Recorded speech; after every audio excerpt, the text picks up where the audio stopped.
Do we need to, like, who are we? Like, two guys who play in the league? Don't we kind of need a little intro of, like, you kind of need to be like, these two, well, do you want to introduce, like, do you want to? You can just say this is, you know, Jim and Aaron. I don't even need to use Alice if you don't want to, but, you know, just, we work at WSJ.com.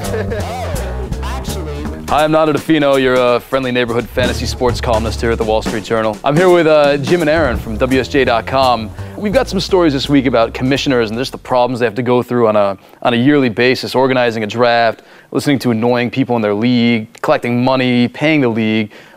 They have actually a story from the other side, just, you know, what it's like on the other side of these commissioner horror stories. So thanks for joining me, guys. Jim and Aaron on the couch. What's going on? Pretty good, pretty good. How you doing, Nando? Not bad.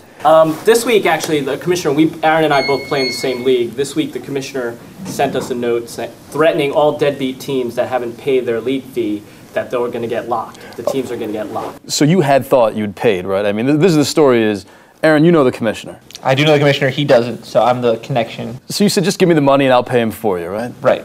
What happened? Well, I paid Aaron, and then I get this email, and I'm on the deadbeat list. And I was like, hey, what's going on? And then I did receive his money, and I've spent his money, and I do plan on eventually cutting a check to the commissioner so that Jim will be fully paid up. Just hasn't quite happened yet. And I've noticed Aaron has a fancy new iPhone in his possession. That helps. It does.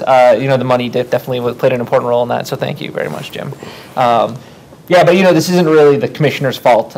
You know, he did ask at several different occasions for us to give him the money. So you two are basically the guys who drive the commissioners to battiness and have their life expectancy at about 10 years as commissioner, maybe? Well, in fairness to us, this commissioner hasn't exactly been a model of you know, executive demeanor in our league. I probably would have been able to pay up, both of us would have, at the draft, except we didn't actually hold an in-person draft. Right, it fell into disarray over the course of a couple days, right? Yeah, you know, some commissioners are iron-fisted, but this guy was incredibly soft-fisted. He didn't set a date for the draft until, you know, right as the preseason was beginning. So we ended up doing a virtual draft online using a Google document. It took about 3 weeks. It's hellish. And in fairness, you know, trying to get 10 dudes in a room at one time is impossible. Trying to get 10 dudes in an online room is impossible. Everyone's on different schedules. Everyone lives in a different city. And you see what the commissioner has to go through on a daily basis. Well, I think that's all the time we have for today.